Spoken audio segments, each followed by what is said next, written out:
G'day guys, welcome back. My name is Wildkard. Super Rugby round 12, Waratahs versus the Western Force. listen, okay? First of all, this game, there was a lot of hype for this game here amongst the die-hard rugby fans in New South Wales. Because this game was the return of one of the greatest New South Welshmen of all time, Curly Bill. Okay, this is the first return since he signed with the Western Force to play in front of his home fans, his fans, right, at his old home ground. And when he ran out on the field in the second half, there was quite a bit of like buzz and hand clapping for him running on. But yeah, it was good to see him back, and he looked comfortable. And there was a lot of nostalgia, I think, flooded the memories of the fans sitting there at the stadium watching Curly running around out there. And obviously, the number 2 most intriguing part of the game is Zach Lomax versus Joseph Suaalii. And I know 2 rugby league converts, and both of them play for the New South Wales Blues rugby league team, right? The State of Origin team. And I'm not sure if they're actually teammates because, they might be teammates. I'm not sure if they actually play on the field at the same time because I don't watch rugby league that much. Someone might let me know. But I know that Suaalii got sent off with a red card, immediately. So maybe they were on the field during that period. Maybe not. I don't know. But it was, it was just, there was actually quite a bit of buzz amongst the die-hard fans. This is just like, a lot of intrigue about how these two are going to match up, how they're going to perform. And, in the pregame, Zach Lomax was absolutely pumped for this game. Let me tell you something. Like, in the pregame, right, everybody's warming up, and everybody's got, the warm-up kits, which is in, a different color. And then it's got different, no one's got the number on. It's just got, the generic warm-up shirts that everybody's wearing. And Zach Lomax already had his jersey, game jersey on, and he was the only one with the game jersey on, and he was running around super hyped, really pumped to get on with the game. And I was thinking to myself, is he gonna burn himself out? Like, he's already so into the game. Is he gonna burn himself out before the kickoff? Is he gonna make mistakes because of how hyped he is? But boy, he did deliver a pretty good performance for the Western Force. This was probably the best performance he's had so far. His first game only had like 20 minutes. Say last round 2 weeks ago he played 60 minutes, and this week once again he played 60 minutes, and it's really starting to see that the Western Force is transitioning him into a legitimate rugby union player. They actually tailor the game plan of the kicking game specifically around him. Right? Something that I think a lot of, the media is probably going to talk about this a lot, excessively. In fact, next week, I wouldn't be surprised. Are we using Suaalii correctly here at the Waratahs? Are we using Suaalii correctly at the Wallabies? Right? Now, Wallabies is a bit of a different story because there are only so many positions, so many wingers you can have for the Wallabies. And then we do need someone at the outside center position. But are we using him correctly here at the Waratahs? Right? I've talked about this a lot with Suaalii. I don't think that they're setting him up correctly to utilize his threat as an attacking ball carrier appropriately, right? Even at the Wallabies, I thought they did a great job of bringing him into the game, of actually creating space for him. Len Ikitiau has always done a great job, in terms of carrying the ball straight and then trying to send him out with offload. But even in the Wallabies, sometimes they bring in Harry Porter between that 12 and 13 channel just to create just to pushing Suaalii out wide a little bit to give it a little bit more space to run as well. Something that we just have not seen at all, despite Harry Porter being in the team, right? Have not seen at all here at the Waratahs. And Suaalii has been left with mostly defensively, working on his defense, right? I do think that is really important. In fact, probably the most important skill as an outside center is defense, right? We see a lot of wingers being transitioned into outside centers, and one of the key criteria to make that transition is to have that defense, have that rush defense, to make those dominant tackles. We saw quite a few big hits from Suaalii, but the breakdowns is still something that I don't think he got any breakdown turnover. It's still something that he needs to work on and potentially try to get a few breakdown turnovers there. But outside of that, I really, some of the stuff they did earlier with Suaalii, like get the 10 to chip the ball over the top, and having him to run up with that height advantage to take the ball back. I haven't seen any of that from the Waratahs there. So yeah, definitely underutilized, but I'm not just going to say that he's, played poorly or like they've done a terrible job. I do think that his defense makes up for that, for the lack of offense that to make up a little bit of that lack of offense there for Suaalii. But it's just not just Suaalii, right? The wingers as well. Even if you look at the wingers, I know they moved Jorgensen to fullback, but if you look at the wingers, you've got Callaway, Wallabies winger. Hardly got involved at all, right? And you've got who's at the end of the field, Sid Harvey. Hardly got that much involvement either. Like other than getting the ball wide to them every now and then, there really isn't that much set up in terms of the attacking plan for those guys. And if you look on the opposite end, you got Dylan Pish, right? In addition to the kicking game that he's involved in, he gets involved. He brings himself into the game. Like Donaldson brings him into the game closer to the center of the field. We saw him, crashing the ball center field a couple of times as well, especially around the set piece. I think there was one play where I saw him like literally crashing the 10, following a scrum. I think it was maybe a line out, but he's definitely got much more involved, closer to the action than both the Waratahs wingers and Jorgensen combined, right? And then let's talk and Lomax as well. The game plan that they structured for Lomax was very obvious. So whenever the Western Force got into the Waratahs half around that 40-meter mark, box kick up and under or whatever you might call it, box kick into the 22 or just outside the 22, and Lomax run in and try to take that. And then they specifically targeted Crichton. There was one kick I think that went to Jorgensen where Lomax had a challenge, but they specifically targeted Crichton. When Lomax was on the field, and they did this extremely well because sometimes when you watch this on TV, you don't get to see some of these details. So you're on TV, you might just be seeing like, oh, they're setting up for a box kick, and then it's just like a box kick, and the Lomax is running in to take the challenge. But what actually is happening on the field is when they're setting up the box kick, Lomax is like really far out. Like he doesn't look like he's in position to take the ball, right, as they're setting up, right, as they're setting up, and then suddenly he's like, he will coming a little bit from the wing to like the 13th position, right, and then he will run like a curve into to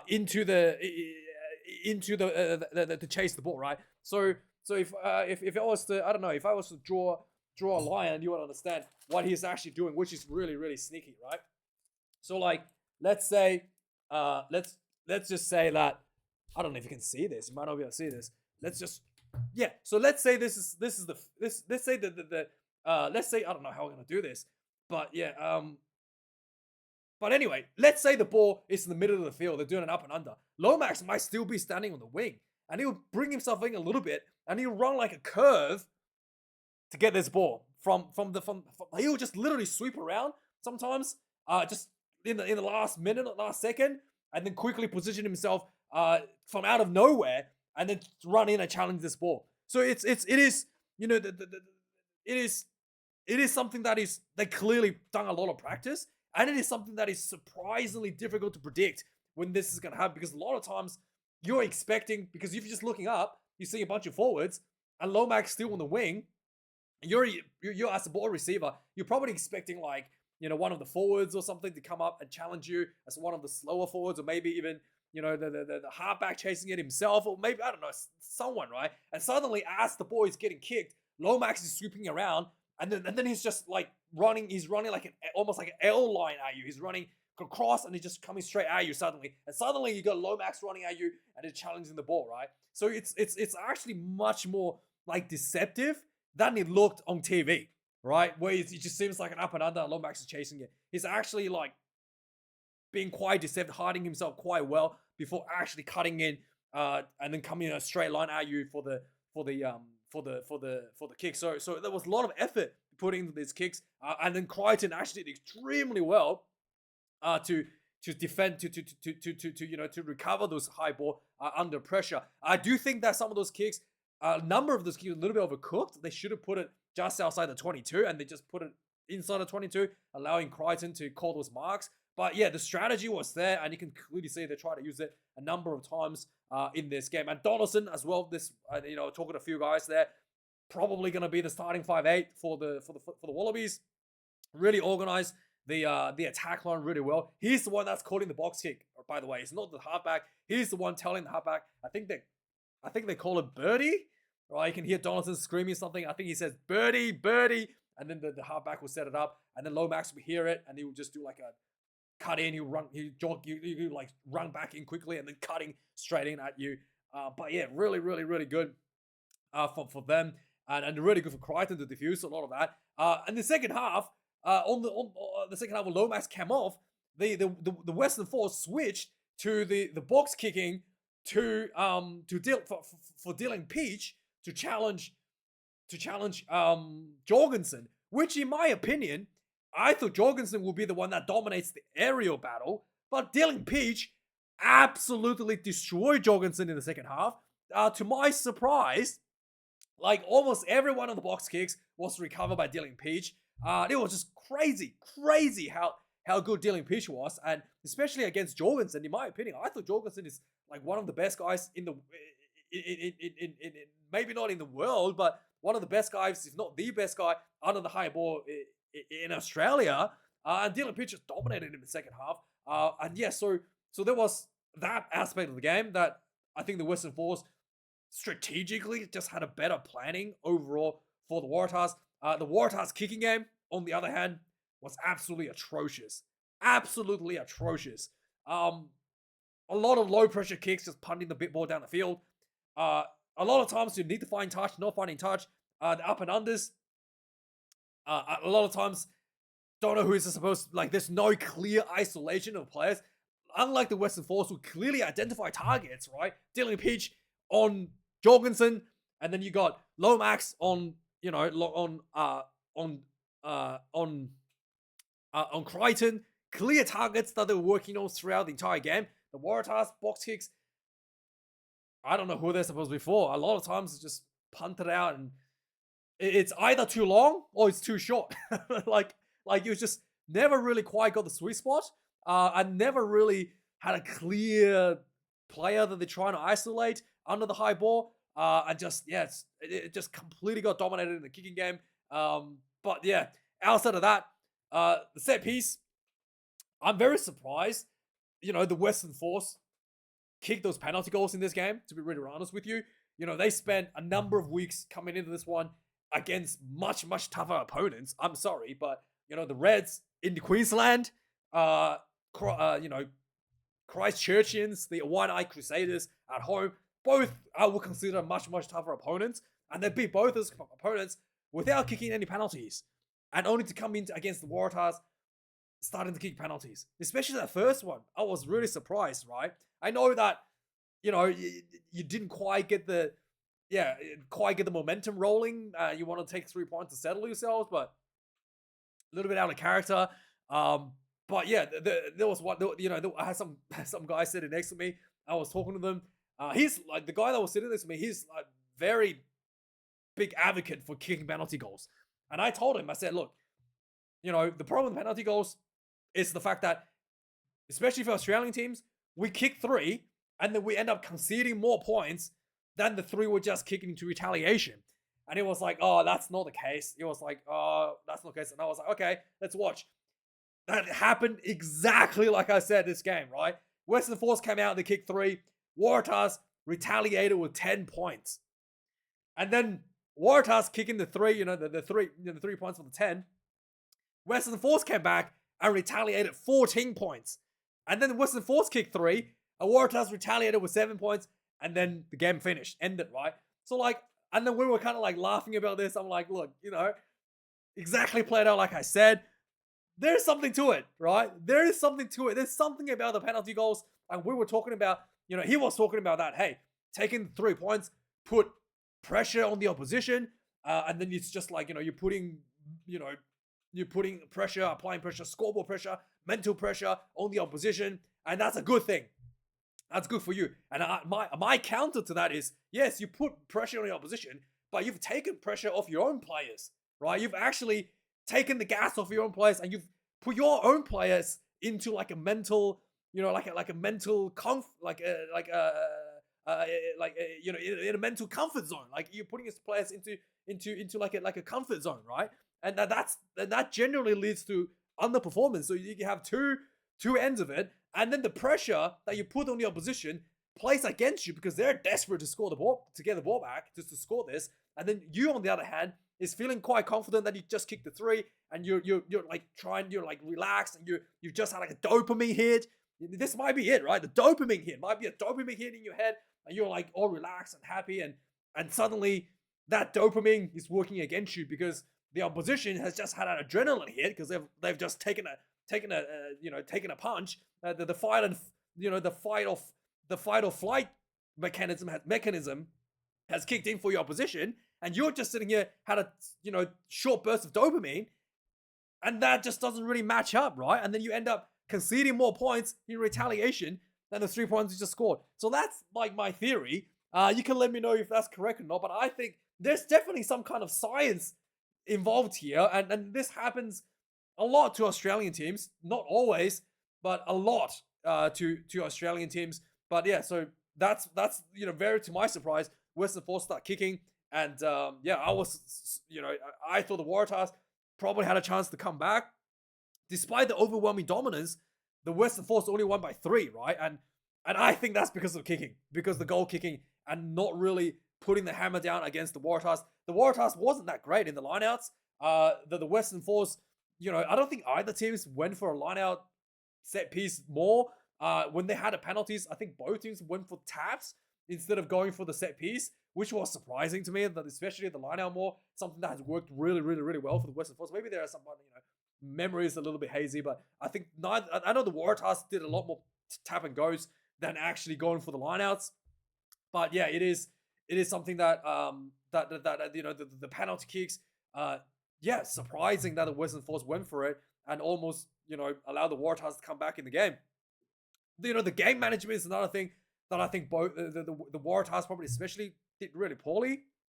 The first half, right, the penalty that they kicked was 5 minutes before half time.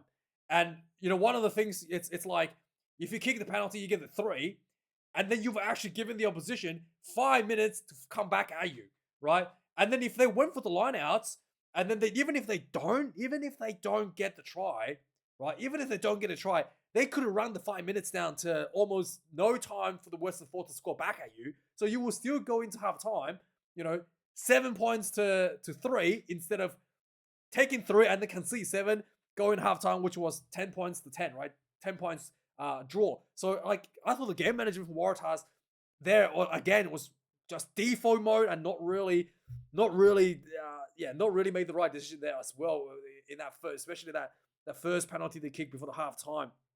The scrummaging was another thing that I was kind of interesting to see.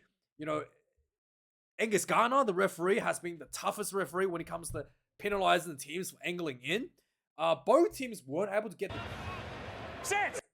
the dominance in the scrum in terms of going forward, but there's a lot of collapsing on the loose air, right? In the first half, it was Waratahs collapsing the loose air. You can see that the loose air in the first half, Waratahs players was already bind at an angle, and then as soon as the push comes in and it just goes down, elbow down goes down as well. Second half, the Waratahs adjusted. The reserve props actually did a bit better than the starting props, squared up a lot more, and then it's just the pressure just goes down. And because the Waratahs stay squared, they got the call. You can see here that's the Western Force players gone down here.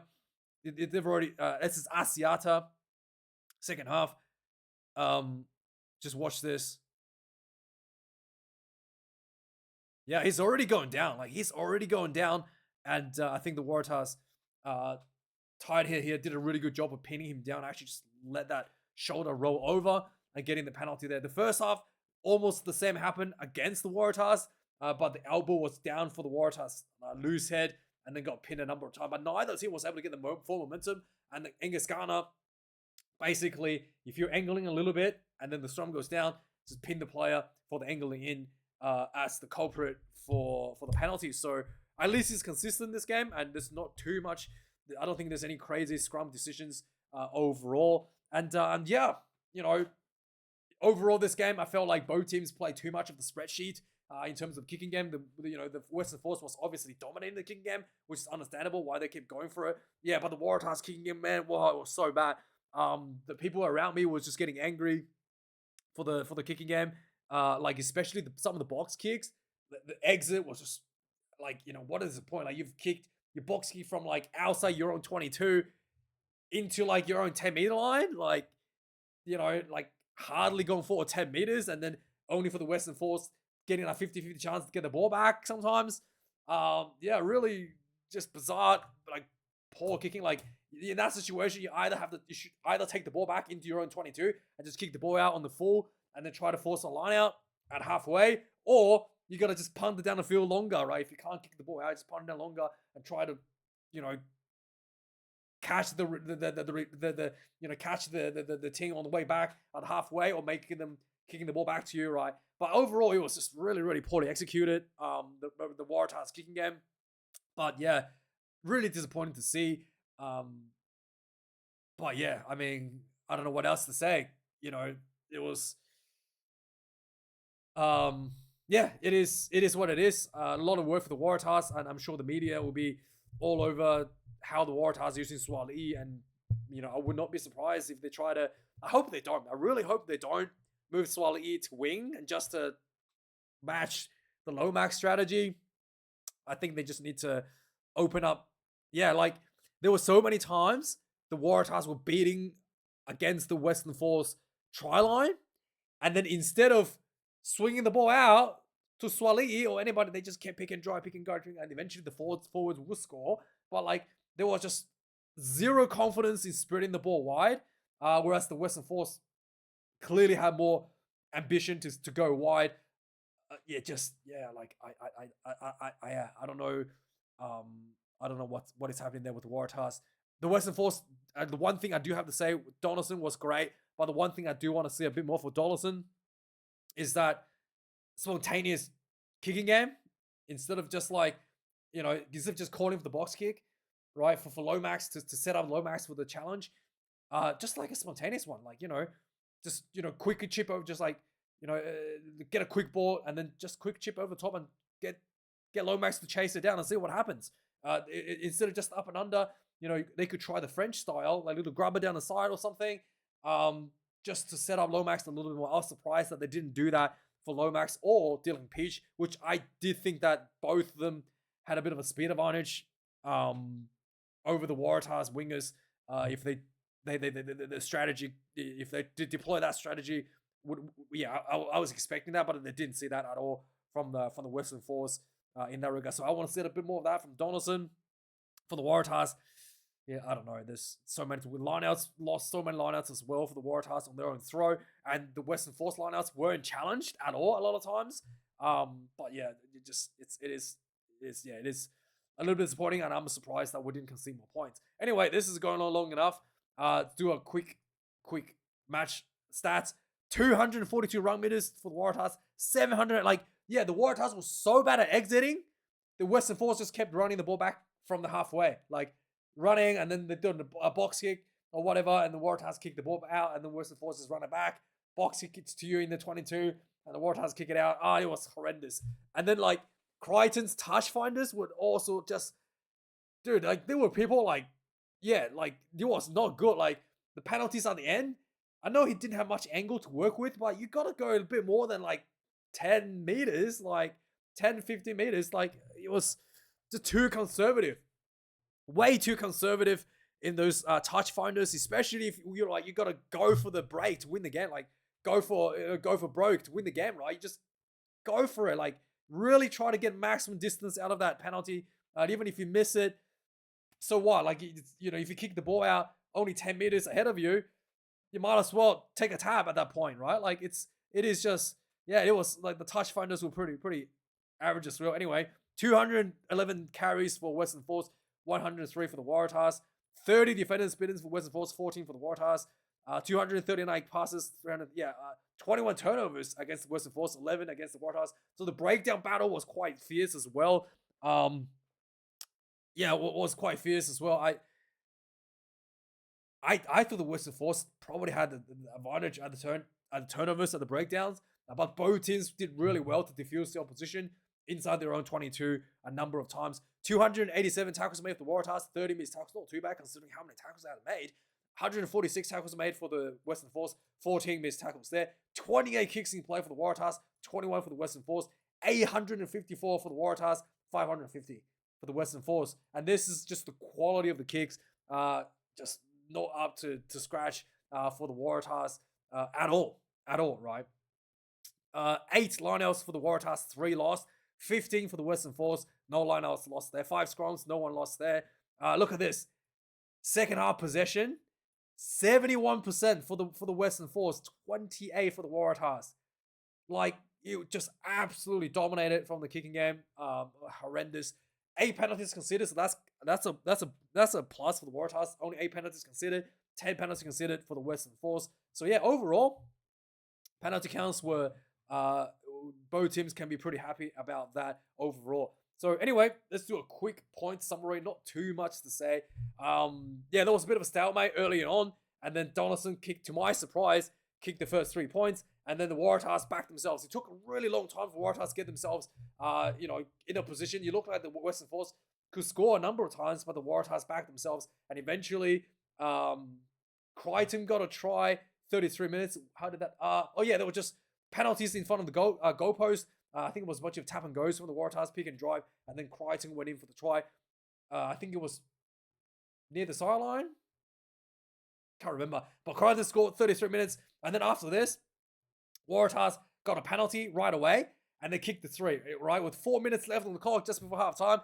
I was like, boy, this could be a retaliation try before halftime, and sure enough, Western Force gets the kickoff, gets the turnover from the kickoff, and just build and then into a try near the post with dealing pitch. I think pick and tap and go, maybe it was, right under the post for the first try. And then the second half starts, so it's a halftime score, 10 points to 10. Second half starts, the Western Force came out strong again, and 51 minutes in the second half, they built into the 22. Some good hands out wide to dealing pitch. I thought that was a bit of forward pass, but it was a Greeley half break, passed the ball around the back to Peach, ran in for the second try for the Western Force.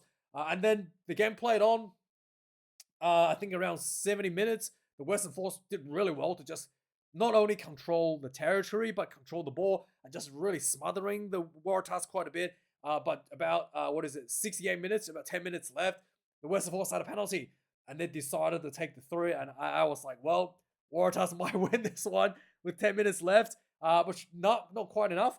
Waratahs did manage to come back. There was a couple penalties against the Western Force, and then just like I said, the touch finders were just really not that far. Waratahs still was able to build themselves into more penalties from the goalpost, tap and goes, and then Fayanga pick and drive for the second try for the Waratahs, and then the last couple of minutes of the game, just like it did feel like there was a lack of urgency. Like there was a lot of people around me screaming, hurry up, just get going, run out of time. And the Waratahs were just like, didn't really look like there was that much urgency to try to get this last bit of a, try to win the game. And the Waratahs tried to run, 70 meters to score this final try. I think it was a knock on the buzzer. A little bit earlier would have been a scrum. A little bit later would have been, it was just right on the buzzer, was a knock on, and then lost the game by 3. But it is, it might not be the most exciting game to a lot of you guys watching, but this was quite fun for a New South Wales fan. And anyway, thanks for watching. Like, comment, subscribe. I'll see you guys later for more reviews. Cheers.